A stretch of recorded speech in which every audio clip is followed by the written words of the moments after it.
Doctor Basil's homeo hospital నుంచి doctor Supriya గారు మనతో ఉన్నారు. నమస్తే మేడం. నమస్తే. నమస్తే అండి. ప్రధానంగా చూసుకున్నట్టయితే ఇప్పుడు లేట్ మ్యారేజెస్ వాటి వల్ల పిల్లలు పుట్టకపోవడం ఇవన్నీ ఇష్యూస్ వస్తున్నాయి. సో దీన్ని ఎలా చూడొచ్చు, మీరు ఎలా చూస్తారు? యాక్చువల్గా అంటే మెడికల్ సైడ్ నుంచి చూడాలంటే మనం ఇప్పుడు మ్యాచెస్ చూడడం అంటే వీళ్ళు పెళ్లి చేసుకోవడానికి ప్రపోజల్స్ లేటుగా చూస్తున్నారు first of all. And career అని దాని వెనకాల పడి మ్యారేజెస్ లేట్ చేసుకోవడం. సో దానివల్ల ఏమవుతుందంటే చాలా మందిలో అబ్బాయిల్లోనూ అండ్ అమ్మాయిల్లో ఇద్దరిలో కూడా కొన్ని రకాల స్ట్రెస్ వల్ల, జాబ్ సర్చింగ్ లో స్ట్రెస్ వల్ల కానీ కొన్ని రకాల ఇంబ్యాలెన్సెస్ వస్తున్నాయి. అంటే ఎమోషనల్ ఇంబ్యాలెన్సెస్ వల్ల మనకు హార్మోనల్ ఇంబ్యాలెన్సెస్ వచ్చేసి వారిలో చాలా రకాల సమస్యలు మనం చూస్తున్నాం. ఇప్పుడు ఆడవాళ్ళలో అయితే పీసీఓడి అని, థైరాయిడ్ అని, ఇలా కొన్ని రకాల చేంజెస్ వల్ల వాళ్ళకు ఒకవేళ మ్యారేజ్ అయినా కూడా వాళ్ళకి కన్సీవింగ్ కి కొంచెం లేట్ అవుతుంది. నేను ఫేస్ చేసే చాలా రకాల కేసెస్ లో 70 to 80% పీసీఓడి కంపల్సరీ ఉంటుంది. సో దాని గురించి కొంచెం కేర్ తీసుకుంటే బెటర్ అని నా ఉద్దేశం. అంటే ప్రధానంగా చూసుకున్నట్టయితే దీని వెనక ఫుడ్ వల్ల కూడా చాలా ఎఫెక్ట్ అవుతున్నారు. ఈ మెచ్యూర్ అవ్వడం కూడా ఎర్లీ మెచ్యూరస్ కావడము, మళ్ళీ పిల్లలు పెళ్ళైన తర్వాత పిల్లలు కాకపోవడం, ఇది చాలా ప్రధానంగా ఇప్పుడు చాలా సమస్య ఇది అయిపోయింది. అవును. సాధారణంగా మనం ఇదివరకటి రోజుల్లో అంటే ఫుడ్ చాలా చేంజ్ అయిపోయింది. డైటరీ చేంజెస్ చాలా వచ్చాయి. అంటే రెడీమేడ్ ఫుడ్కి అలవాటు పడడం, ప్యాక్డ్ ఫుడ్కి అలవాటు పడడం, easy ready to mix, ready to made అలాంటి ఫుడ్కి అలవాటు పడ్డారు జనాలు. ఇదివరకటి రోజుల్లో మనం సొంతంగా మన ఇంట్లో వండుకొని మనకు నచ్చిన ఆహారం తీసుకొని అలా ఉండేది. కానీ ఇప్పుడు ఏంటంటే టైం ఉండట్లేదు, ఇద్దరు జాబ్ చేస్తున్నారు, టైం ఉండట్లేదు. సో డైటరీ హ్యాబిట్స్ చాలా వరకు చేంజ్ అయ్యాయి. ఒకటి ఫస్ట్ ఆఫ్ ఆల్ మనం అది మార్చుకోవాలి. అండ్ మ్యారేజెస్ లేట్ అది ఒకటి. అండ్ దాంతో పాటు మనం కొంచెం స్ట్రెస్ఫుల్ లైఫ్, దీనివల్ల ఏంటంటే కొంచెం పిల్లలు లేట్ అవ్వడం, ఇద్దరిలోనూ ప్రాబ్లమ్స్ ఉంటున్నాయి. ఇప్పుడు ఫీమేల్లో మనం చెప్పినట్టయితే ఆ ప్రాబ్లమ్స్ పీసీఓడి, ఇందాక చెప్పిన థైరాయిడ్ అలాంటి ప్రాబ్లమ్స్ తో పాటు మేల్లో కూడా మనం ప్రాబ్లమ్స్ చూసినాం. అంటే వాళ్ళకి స్పర్మ్ కౌంట్ తగ్గిపోవడం, దాంతో పాటు ఒకవేళ కౌంట్ ఉన్నా కూడా మొటిలిటీ తగ్గిపోవడం, అంటే మార్ఫాలజీ కూడా కొంచెం డిఫెక్ట్స్ ఉండడం, అలా చాలా కేసెస్ లో నేను చూస్తున్నాను. ప్రధానంగా జెంట్స్ లో కూడా దీనికి సమస్య అంటారా? అది ఎందుకు వస్తుంది అంటారు? కొంతమంది సిగరెట్ అంటారు, కొంతమంది ఆల్కహాల్ తీసుకోవడం వల్ల ఈ సమస్య వస్తుంది అంటున్నారు. సో అది దేనికని మీరేమైనా చూసారా?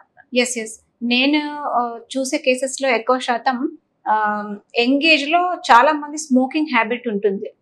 మీరు అడిగినట్టు స్మోకింగ్ చేసే వాళ్ళల్లో ఏంటంటే ఈ స్పర్మ్ క్వాలిటీ తగ్గిపోతుంది, స్పర్మ్ కౌంట్ తగ్గిపోతుంది, మొటిలిటీ, మార్ఫాలజీ అన్ని చాలా చేంజెస్ వస్తాయి. సో ఒకసారి మనం స్మోకింగ్ స్టాప్ చేస్తే దాని రిజల్ట్ కూడా మనకు 6 months లో, విత్ ఇన్ 6 months లో దాని ఇంప్రూవ్మెంట్ మనకు తెలుస్తుంది. దాంతోపాటు ఆల్కహాలిజం ఈ మధ్య తీసుకోవడం పెరిగిపోయింది. దాంతోపాటు ఈ ఫుడ్ హ్యాబిట్స్, యాక్చువల్గా మెయిల్లో కూడా స్ట్రెస్ లైఫ్ ఉంది కదా, దీని వల్ల ఏమవుతుందంటే వాళ్ళకి తెలియట్లేదు. లేట్ మ్యారేజెస్ అయ్యాక వాళ్ళు ఎప్పుడైతే కన్సీవ్ అవ్వాలి అనుకుంటున్నారో ఒక సెమెన్ అనాలిసిస్ టెస్ట్ కి వెళ్తేనే వాళ్ళకు స్పర్మ్ కౌంట్ ఎంత ఉందో తెలుస్తుంది. చాలా వరకు నేను ఈ టెస్ట్ చేసుకోండి అని చెప్తే వాళ్ళు షాక్ అవుతున్నారు. అంటే ఇప్పుడే నేను ఇంత చిన్న ఏజ్ కదా మేడం, ఇప్పుడే స్పర్మ్ కౌంట్ ఎందుకు తగ్గిపోతుంది, అండ్ మార్ఫాలజీ అప్పుడే చేంజెస్ ఎలా వచ్చాయంటే ఇవన్నీ రీజన్స్ ఉంటున్నాయి.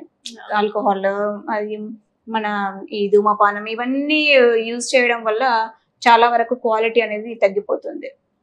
బేబీస్ హెల్తీ ఉండడం కూడా తగ్గిపోతుంది దీనివల్ల అసలు కన్సీవ్ అవ్వరు. First of all sperm count మనకు స్పర్మ్ మార్ఫాలజీ అంటాం.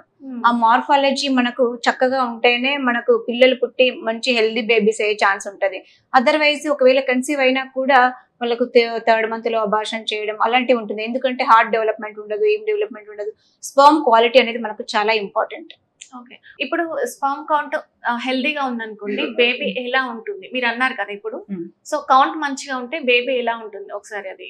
అదే స్పర్మ్ కౌంట్ అని అంటే మనకు యాక్చువల్లీ 49 millions కన్నా అబౌవ్ ఉంటే మనం యావరేజ్ గా నార్మల్ గా చెప్పుకుంటాం. దానికి ఎక్కువగా ఉన్న దాంట్లో ఇప్పుడు కౌంట్ చాలా మందికి ఉంటుంది. 49 అబోవ్ 49 to 60 మిలియన్ వరకు ఉంటుంది. కానీ ఆ ఉన్న దాంట్లో మొటిలిటీ తక్కువగా ఉంటుంది.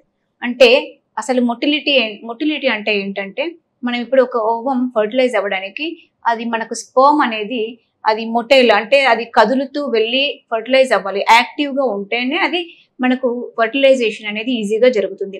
చాలా వరకు ఏమవుతుందంటే మొటిలిటీ అనేది తక్కువగా ఉంటున్నాయి. నాన్ మొటైల్ స్పర్మ్ అనేది పెరిగిపోతుంది. నేను చూసే కేసెస్లో 60 to 70% నాన్ మొటైల్ కౌంట్ అని వస్తుంది. దానివల్ల ఏమవుతుందంటే ఎర్లీ కన్సెప్షన్ ఉండదు ఒకటి.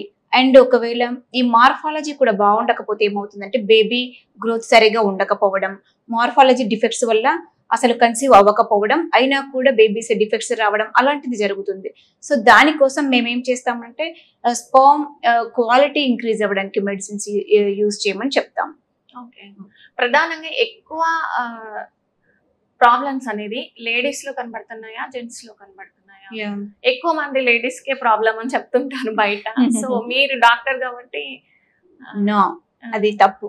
యాక్చువల్ గా అది మిత్ అని చెప్పొచ్చు. ఎందుకంటే నేను చూసే కేసెస్ లో సాధారణంగా లేడీస్ ఎంతమంది అయితే ఉంటున్నారో జెంట్స్ కూడా సేమ్ అలాగే ఉన్నారు. ఇంకా కొంతవరకు జెంట్సే ఎక్కువ సైడ్ ఉన్నారు. ఎందుకు అంటే లేడీస్ కొంతవరకు ఇప్పుడు పీసీఓడి కానీ ఏమైనా హార్మోనల్ ఇంబ్యాలెన్స్ ఉంటే మెడిసిన్స్ వాడుతున్నారు. కానీ జెంట్స్ ఏంటంటే అసలు సెమెన్ అనాలిసిస్ చేయించుకోండి అనగానే ఒక్కొక్కరు కొంతమంది, మేడం నాకెందుకు సెమెన్ అనాలిసిస్, నేను ఎందుకు చేసుకోవాలి, నేను బాగానే ఉన్నాను, సెక్షువల్ లైఫ్ హ్యాపీగానే ఉన్నాను అని చెప్తారు. యాక్చువల్గా అది ప్రాబ్లం అది కాదు. సెక్షువల్ లైఫ్ హ్యాపీగా ఉన్నా కూడా అసలు స్పర్మ్ కౌంట్ ఎంత ఉందనేది మనం అనాలిసిస్ చేస్తేనే తెలుస్తుంది. మగవాళ్ళు ఎవరు చాలా మంది ముందుకు రావట్లేదు. స్పర్మ్ అనాలిసిస్ చేస్తే మన కౌంట్ ఎంతవరకు బాగుంది, అసలు మార్ఫాలజీ ఎలా ఉంది, మొటిలిటీ ఎంత ఉంది అనేది తెలుస్తుంది. సో ఇద్దరిలో కూడా సమాన బాధ్యత ఉంది. ఇద్దరిలో కన్సీవ్ అవ్వకపోవడానికి ఇద్దరిలోనూ రీజన్స్ ఉన్నాయి. సో వచ్చినప్పుడు ఇద్దరికి టెస్ట్ చేస్తారు మీరు? ఎస్, ఇద్దరికి టెస్ట్ కంపల్సరీ చేస్తాం. ఓకే. రీజన్ ఎవరికి ఉంది ఏంటి అనేది తర్వాత. సో ఎవరికి రీజన్ ఎవరి వల్ల కన్సీవ్ అవ్వట్లేదు అంటే ఇప్పుడు ఫీమేల్ సైడ్ ఉంటే ఫీమేల్ కి మెడిసిన్ ఇస్తాం. ఒకవేళ మేల్ కి క్వాలిటీ లేకపోయినా స్పర్మ్ కౌంట్ తక్కువ ఉన్నా మేల్ కి మేము మీరు వాడాల్సిందే అని చెప్తాం. ఓకే. ఇక్కడ నుంచి చూసుకున్నట్టయితే ప్రధానంగా ఎక్కువ ఫేస్ చేసిన ప్రాబ్లమ్స్ ఏంటి మేడం మీరు చూసిన కేసులలో? నేను చూసిన కేసెస్ లో ఎక్కువ శాతం ఇప్పుడు మగవాళ్ళలో అయితే మనం చాలా వరకు స్పర్మ్ కౌంట్ తక్కువ ఉంటుంది. అది చాలా వరకు తెలియదు వాళ్ళకు కూడా. నేను కేసు హిస్టరీ తీసుకున్నప్పుడు అసలు మీరు ఏం చేస్తారు, మా దాంట్లో ఏంటంటే కేసు హిస్టరీ డీటెయిల్ హిస్టరీ తీసుకుంటాం. అసలు మీ జాబ్ దగ్గర నుంచి మొదలుపెట్టి మీ మైండ్ సిమ్టమ్స్, ఫిజికల్ సిమ్టమ్స్ అన్నీ మేము అనాలిసిస్ చేస్తాం. మీరు ఏం చేస్తారు అని అంటే మీ వాళ్ళు జాబ్ ఎలా ఉంది, స్ట్రెస్ఫుల్ ఉందా, ఎలాంటి జాబ్ చేస్తున్నారు, రోజు ఎలాంటి ఎమోషనల్ ఇంబ్యాలెన్స్ ఉంటుంది, అది మేము ఫస్ట్ అనాలిసిస్ చేస్తాం. దాన్ని బట్టి వాళ్ళకు ట్రీట్మెంట్ అనేది చెప్పడం జరుగుతుంది. అండ్ వాటిల్లో వాళ్ళకి రీజన్ ఏంటి, అసలు కాజ్ ఎక్కడి నుంచి మొదలయ్యింది అనేది ఆ కాజ్ కి ట్రీట్మెంట్ ఇవ్వడం జరుగుతుంది. అంటే ఎక్కువ ఉన్న సమస్య ఏంటి అసలు? ఆ సమస్య ఎక్కువ అంటే మనకి ఇప్పుడు ఈ మొటిలిటీ ఒకటి తక్కువగా ఉంటుంది చాలా వాళ్ళల్లో. స్పర్మ్ కౌంట్ తక్కువ ఉండడం న్యాచురలే, కానీ మొటిలిటీ తగ్గిపోవడం, మార్ఫాలజీ బాగా లేకపోవడం అనేది ఎక్కువగా చూస్తున్నాను నేను ఈ మధ్యలో. అండ్ ఫీమేల్ లో కూడా AMH లెవెల్స్ చాలా లో ఉంటున్నాయి. అంటే హార్మోన్ లెవెల్స్ తగ్గిపోవడం, చాలా వరకు కొంతమందిలో చాలా రేర్ గా ఉండేది ఏంటంటే ట్యూబల్ బ్లాకేజెస్ కానీ అండ్ యూట్రైన్ ఫైబ్రాయిడ్స్ కానీ, సిస్టులు అయితే పాలిసిస్ట్ ఓవరీస్ అంటే ఇందాక చెప్పినట్టు PCOS చాలా మందిలో చూస్తున్నాం. వీటితో పాటు అడిషనల్ గా ఈ సిమ్టమ్స్ ఉంటున్నాయి. అంటే ఇప్పుడు ఏజ్ ఇప్పుడు 30+ వచ్చిందంటే మాత్రం ఇవన్నీ అటాక్ అవుతూనే ఉంటాయి. సో దీంట్లో సీరియస్ గా తీసుకోవాల్సింది అసలు ఏంటి? PCODనా, థైరాయిడ్? ఇప్పుడు ఇవి ఏది సీరియస్ గా తీసుకోవాలంటారు? యాక్చువల్ గా ఫస్ట్ 30 years దాటుతున్నాయంటే మనం ఎందుకంటే ఒకటి కెరీర్ పరంగా కావచ్చు, జాబ్ పరంగా కావచ్చు, ముందు కెరీర్ లో సెటిల్ అవ్వాలి, ఆ తర్వాత పెళ్లి అనుకోవడం వల్ల ఇవన్నీ హార్మోనల్ ఇంబ్యాలెన్స్ కానీ ఎమోషనల్ ఇంబ్యాలెన్స్ వస్తుంది. ఫస్ట్ ఆఫ్ ఆల్ మనకు ఈ స్ట్రెస్ లైఫ్ వల్ల ఫస్ట్ ఎమోషనల్ గా ఇంబ్యాలెన్స్ అవుతున్నాం, ఆ తర్వాతనే మనకు ఫిజికల్ గా హార్మోనల్ చేంజెస్ వస్తున్నాయి. సో ఫస్ట్ థైరాయిడ్ కూడా వస్తుంది. థైరాయిడ్ ఎక్కువగా అటాక్ చేయడం మనం చూస్తున్నట్టయితే నా దగ్గరకు వచ్చి ఒక 10 మందిలో ఒక 4-5 members కి కంపల్సరీ థైరాయిడ్ ఇష్యూస్ ఉంటున్నాయి, హైపోథైరాయిడిజం. అండ్ సెకండ్ వచ్చేసి PCOD. అసలు ఎంతమందికి పీసీఓడి ఉంటుందంటే జనరల్ గా రోజు చూస్తున్నట్టు మనం ఇప్పుడు ఎలాగైతే ఆర్థరైటిస్ నాకు చాలా సాధారణంగా ఎలా ఉంటుందో పీసీఓడి కూడా ఇంతకు ముందు చాలా తక్కువగా ఉండేది కూడా ఇప్పుడు మనం చాలా వరకు పీసీఓడి నేను తీసుకునే 50 to 60% కేసెస్ లో కంపల్సరీ పీసీఓడి ఒకటి ఉంటుంది. మేము ఏంటంటే ర్యాండమ్ గా ఇన్ఫర్టిలిటీకి ట్రీట్మెంట్ ఇవ్వడానికి బదులు ఫస్ట్ అవన్నీ క్యూర్ చేసి అంటే పీసీఓడి ఇంకేమైనా హార్మోనల్ ఇంబ్యాలెన్స్ అవన్నీ క్లియర్ చేశాక అప్పుడు మనం ప్రెగ్నెన్సీకి ప్లాన్ చేయడం జరుగుతుంది. ఓకే. అంటే ముందే వస్తుందా? అది మామూలుగా ఎన్ని ఇయర్స్ నుంచి వస్తుంది? మ్యారేజ్ అవ్వగానే పీసీఓడి వస్తుందా? మ్యారేజ్ బిఫోరే ఉంటుందా పీసీఓడి? అట్లా ఏం లేదు, బిఫోర్ కూడా ఉంటుంది. ఎందుకు అనంటే ఈ పిల్లలు చదువుకునే రోజుల నుంచే బయట ఫుడ్ తింటున్నారు, డైటరీ హ్యాబిట్స్ సరిగ్గా ఉండట్లేదు. దానివల్ల ఏంటంటే చాలా చేంజెస్ అండ్ స్ట్రెస్ వల్ల పీసీఓడి అనేది వాళ్ళు చదువుకునే ఏజ్ నుంచి స్టార్ట్ అవుతుంది. చాలా మంది ఇప్పుడు ఇర్రెగ్యులర్ పీరియడ్స్ అంటారు. ఇర్రెగ్యులర్ పీరియడ్స్ అనగానే ఫస్ట్ మేము సస్పెక్ట్ చేసేది పీసీఓడి. అసలు పీసీఓడి ఎందుకు సస్పెక్ట్ చేస్తామంటే వాళ్ళకు పీరియడ్స్ రెగ్యులర్ గా ఉండవు. ఫస్ట్ వాళ్ళు ఏంటంటే ఒక్కొక్కరు అమ్మాయిలు బయటికి కూడా చెప్పట్లేదు, అంటే పీరియడ్స్ రెగ్యులర్ లేకపోతే సాధారణమే కదా అనుకుంటున్నారు. తీరా పెళ్లి చేసుకునేసరికి కన్సెప్షన్ లేట్ అవుతుంది. ఎందుకు అంటే అప్పుడు బయటపడుతున్నాయి చాలా వరకు పీసీఓడి అనేది. సో ఏజెస్ ఎంత తక్కువగా ఉన్నప్పుడు కూడా తక్కువ ఏజ్ లోనే చెక్ చేసుకుంటే మనకు ఈ పెళ్లి తర్వాత ఈ కన్సెప్షన్ ప్రాబ్లమ్స్ అనేవి ఉండవు. ఓకే. ప్రధానంగా ఇర్రెగ్యులర్ పీరియడ్స్ రావడమే పీసీఓడి కారణం అంటారా? ఇంకేమన్నా మనకి సింటమ్స్ తెలుస్తాయా దానివల్ల? పీసీఓడిలో మనకు చాలా సింటమ్స్ ఉంటాయి. ఫస్ట్ ఆఫ్ ఆల్ మన ఇర్రెగ్యులర్ పీరియడ్స్ ఒకటి, దాంతో పాటు మనకు అది ఎక్కువగా ముదిరిపోతున్న కొద్ది మనకు స్కిన్ చేంజెస్, అంటే కోర్స్ స్కిన్, రఫ్ గా స్కిన్ అయిపోవడము, లేటర్ అన్న మనకు అన్వాంటెడ్ హెయిర్ రావడం, అండ్ అక్కడక్కడ అంటే స్కిన్ చేంజెస్ మనం కనిపెట్టవచ్చు. ఇది వరకు ఉన్నాను నేను చాలా బాగున్నాను, ఇప్పుడు చేంజెస్ అవుతున్నాయి, periods irregular and skin unwanted hair వస్తుంది. ఒకటి బరువు పెరిగిపోవడం ఇంపార్టెంట్. సన్నగా ఉన్నాను నేను సడన్ గా బరువు పెరుగుతున్నాను ఈ మధ్య ఏమైంది అనుకుంటే ఇవన్నీ ఇప్పుడు నేను చెప్పిన సిమ్టమ్స్ తో పాటు బరువు కూడా పెరుగుతున్నట్టయితే అది ఫస్ట్ సస్పెక్ట్ చేయాల్సిన విషయం పీసీఓడి. సో దాన్ని అనాలిసిస్ చేస్తే మనకు టెస్ట్ చేసినా కూడా మనకు తెలిసిపోతుంది. అయితే ఇప్పుడు ప్రధానంగా ఇప్పుడు ప్లాన్ చేసుకున్నారు అనుకోండి కన్సీవ్ అవ్వడానికి, సో ఒక న్యూట్రిషన్ ని కన్సల్ట్ అవ్వాలంటారా, డాక్టర్ ని కన్సల్ట్ అవ్వాలంటారా? ఓకే, ఫస్ట్ ఆఫ్ ఆల్ వాళ్ళకు అసలు దేని వల్ల వచ్చింది, వాళ్ళకు డైటరీ హ్యాబిట్స్ వల్ల వచ్చుంటే న్యూట్రిషన్ సలహా తీసుకొని మంచి డైట్ పాటించితే సరిపోతుంది. డైరెక్ట్ గా ఫస్టే మనం జస్ట్ అంటే మనకు ఎక్కువ సిమ్టమ్స్ లేవు, కొన్ని సిమ్టమ్స్ స్టార్ట్ అయ్యాయి, సస్పెక్ట్ చేస్తున్నాం పీసీఓడి అంటే మనం ఫుడ్ హ్యాబిట్స్ డైటరీ హ్యాబిట్స్ తో మనం మేనేజ్ చేసుకోవచ్చు. అప్పుడే మెడిసిన్స్ వాడాల్సిన అవసరం లేదు. కాకపోతే ఒకవేళ అది మేనేజబుల్ కానప్పుడు అంటే డైట్ తో కూడా మేనేజ్ అవ్వట్లేదు అంటే మాత్రం డాక్టర్ సలహా తీసుకోవడం ఇంపార్టెంట్. ఇంకా చూసుకున్నట్టయితే ప్రధానంగా ఇప్పుడు న్యాచురల్ బర్త్ అనేది చాలా తగ్గిపోయింది మేడం. అందరూ కూడా ఐవీఎఫ్ కి వెళ్ళడము అటు వెళ్తున్నారు. సో దీన్ని ఎలా చూడొచ్చు? అవును, ఎందుకంటే ఈ లేట్ మ్యారేజెస్ వల్ల ఒకటి ఏమవుతుందనంటే న్యాచురల్ ప్రెగ్నెన్సీ అనేది రావట్లేదు. ఒకటి మేల్ సరిగ్గా ఉంటే ఫీమేల్ సరిగ్గా ఉండట్లేదు. మేల్ ఒకవేళ ఫీమేల్ రెడీగా ఉంటే మేల్ కి ఏదో ఒక ప్రాబ్లం. ఈ ప్రాబ్లమ్స్ వల్ల వాళ్ళు ఏం చేస్తున్నారంటే ఎవరికో ఒక ప్రాబ్లం ఉండడం వల్ల ఇంకొకరు రెడీగా ఉంటే కూడా వాళ్ళు ఏం చేస్తున్నారంటే ఎక్కువ డేస్ వెయిట్ చేయడం లేదు. అంటే న్యాచురల్ కన్సెప్షన్ కి ట్రై చేసి న్యాచురల్ గా ట్రై చేద్దామనే ఓపిక కూడా లేకుండా ఐవీఐ కూడా చేయించుకుంటున్నారు. దానివల్ల ఏంటంటే కొంతమందికి సక్సెస్ రేట్ ఉండొచ్చు, ఉండకపోవచ్చు కూడా. ఫస్ట్ ఆఫ్ ఆల్ ఏం చేయాలంటే ఫస్ట్ న్యాచురల్ ప్రెగ్నెన్సీకి ట్రై చేయాలి. ఆ తర్వాతే పాసిబిలిటీ లేదు అన్నప్పుడే ఫర్దర్ ఐవీఎఫ్ ఐయుఐ ఇలాంటి వాటికి వెళ్ళడం మంచిదని నా ఒపీనియన్. న్యాచురల్ బేబీస్ ఉండాలంటే వాళ్ళ సెక్సువల్ లైఫ్ ఎలా ఉండాలంటారు? ఎస్, మంచి క్వశ్చన్ అడిగారు. యాక్చువల్గా న్యాచురల్ బేబీ మనకు ఉండాలంటే ఫస్ట్ ఆఫ్ ఆల్ ఇప్పుడున్న ప్రజెంట్ ఈ స్ట్రెస్ అనేది ఈ స్ట్రెస్ఫుల్ సిచ్యువేషన్ ఉండకూడదు. ఎప్పుడైనా మనం చూసుకున్నట్టయితే ఈ డిజిటల్ యుగంలో వాళ్ళు ఏం చేస్తారు అంటే మన బెడ్రూమ్ లో కూడా ఫోన్ తీసుకెళ్తున్నారు. అసలు ఫస్ట్ ఆఫ్ ఆల్ అక్కడ నుంచే స్టార్ట్ చేయాలి. బెడ్రూమ్ కి ఫోన్ తీసుకుపోకుండా వాళ్ళు ప్రైవసీ వాళ్ళకు ఉండాలి. పార్ట్నర్స్ కి వాళ్ళ ప్రైవసీ ఉండాలి. వాళ్ళు ఇద్దరు ఒకరినొకరు అర్థం చేసుకొని రొమాన్స్ అనేది ఉండాలి. ఇప్పుడు అది చాలా తగ్గిపోయింది. డిజిటల్ గ్యాడ్జెట్స్ చూసి అసలు రొమాన్స్ అంటే ఏంటో తెలియదు. అలా ఉన్నప్పుడే మనకు న్యాచురల్ కన్సెప్షన్ అనేది జరుగుతుంది. ఏదో మొక్కుబడిగా సెక్షువల్ హ్యాబిట్స్ అనేవి అవి మంచివి కావు. ఇద్దరికి అండర్స్టాండింగ్ ఉండి ఇద్దరి ఇష్టంతో అది జరిగినప్పుడే ప్రెగ్నెన్సీ అనేది చాలా బాగా జరుగుతుందని నా ఒపీనియన్. ఎందుకంటే చాలా మంది ఈ స్ట్రెస్ వల్ల వాళ్ళకి సెక్షువల్ లైఫ్ మీద ఇంట్రెస్ట్ ఉండట్లేదు. ఇంట్రెస్ట్ చాలా వరకు తగ్గిపోతుంది. నా దగ్గరకు వచ్చే పేషెంట్స్ చాలా వరకు చెప్తున్నారు, మేడం నాకు అసలు ఇంట్రెస్ట్ ఉండట్లేదు, ఫీలింగ్స్ రావట్లేదు అని. ఎందుకు ఈ ఏజ్ లోనే? మనం ఇదివరకు అయితే అసలు అలాంటి ఫీలింగ్స్ ఏమీ ఉండకపోయేది. ఇప్పుడు చూస్తున్నాం. అంటే ఒకటి ఫస్ట్ మెయిన్ థింగ్ నేను ఎప్పుడు చెప్పినా కూడా స్ట్రెస్ గురించి చెప్తాను. అదంతా మనం ఎప్పుడైనా ఆఫీస్ స్ట్రెస్ ఆఫీస్ వరకే వదిలేయాలి. ఇంటికి వచ్చిన తర్వాత పార్ట్నర్ తో చాలా దగ్గరగా మెదగడం అలాంటివి మెదలడం చేస్తూ ఉండాలి. సో వాటి వల్ల ఏమవుతుందంటే వాళ్ళకు హ్యాపీ హార్మోన్స్ రిలీజ్ అవుతాయి, వాళ్ళకి ఎక్కువగా స్ట్రెస్ ఫ్రీ అవుతారు. దానివల్ల ఏంటంటే న్యాచురల్ గా వాళ్ళకు ఫీలింగ్స్ వస్తాయి.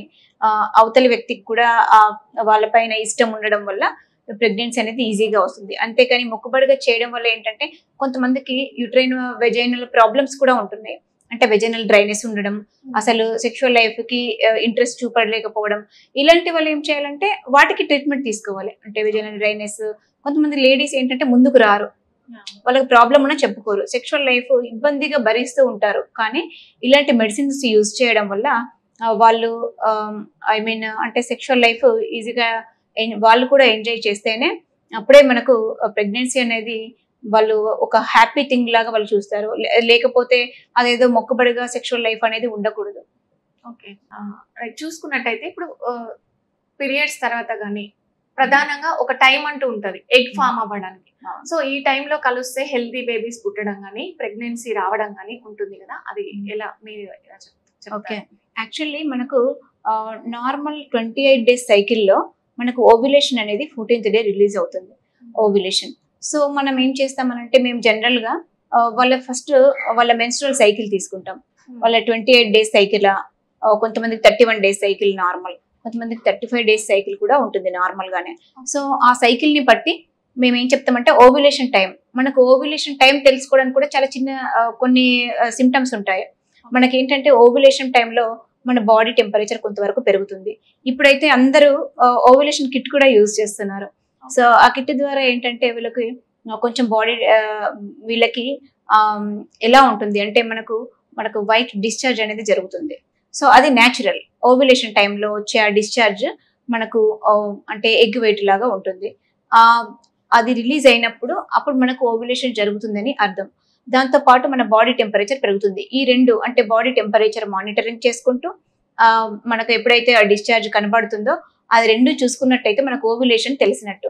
ఆ టైంలో అంటే వేరే టైంలో కలవద్దని కాదు, కానీ ఆ టైంలో కలిసితే ఆ ముందు ఒక 3-4 డేస్ ముందు అండ్ అది రిలీజ్ అయిన తర్వాత కూడా 3-4 డేస్ అంటే ఒక 8 to 10 డేస్ కంపల్సరీ పెట్టుకొని కలిస్తే మట్టుకు చాలా వరకు సక్సెస్ రేట్ ఉంటుంది.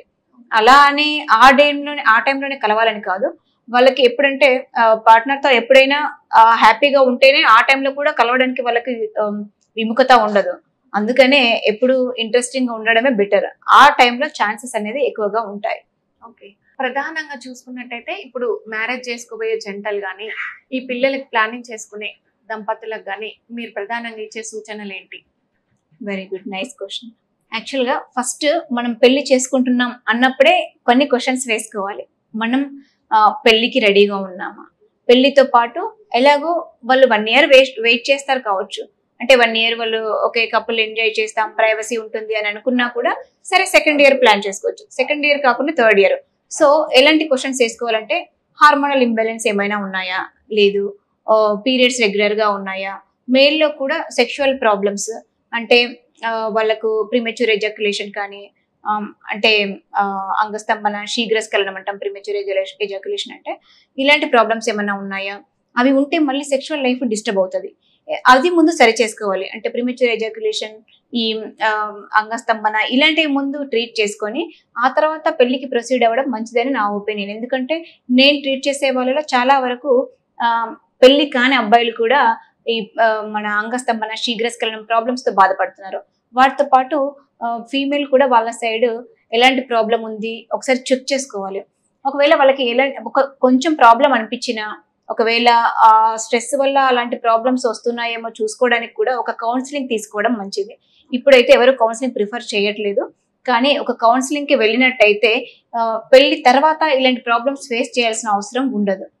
ముందే తీసుకుంటే ఒక కౌన్సిలింగ్ తీసుకొని ఒక కౌన్సిలింగ్ తీసుకొని మేము వాళ్ళకి ఏంటంటే సజెస్ట్ చేస్తాం, మీరు ఎలాంటి కేర్ తీసుకుంటే మీకు మంచి పిల్లలు పుట్టే ఛాన్స్ ఉంటుంది అని, ఎంత త్వరగా పిల్లలు పుట్టే ఛాన్స్ ఉంటుంది అని వాళ్ళకి మేము సజెస్ట్ చేస్తాం.